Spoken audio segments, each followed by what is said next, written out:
আসসালামু আলাইকুম এভরিওয়ান। আশা করি সবাই ভালো আছেন। আমিও ভালো আছি। আজকে আপনাদের মাঝে আলোচনা করব ল্যাপটপের মধ্যে কোনো ওয়াইফাই কানেক্টেড থাকলে সেই ওয়াইফাই এর পাসওয়ার্ড আমরা কিভাবে দেখতে পাবো। চলুন শুরু করি।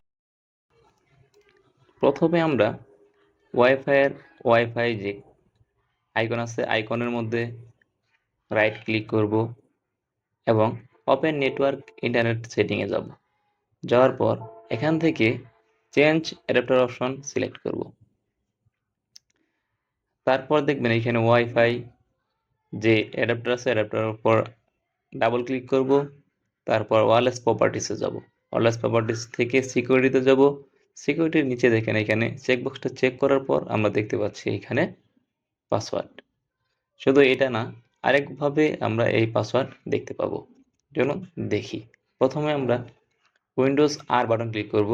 এখানে লিখব ncpa.cpl, তারপর হিট এন্টার করব অথবা ওকে করব। করার পর দেখেন এখানে সেই ওয়াইফাই ড্রাইভটা চলে আসছে। ঠিক একইভাবে ওয়্যারলেস সিকিউরিটিতে যাব, চেকবক্স ওপেন করব, তো আমরা পাসওয়ার্ডটা দেখতে পাবো। Thank you everyone.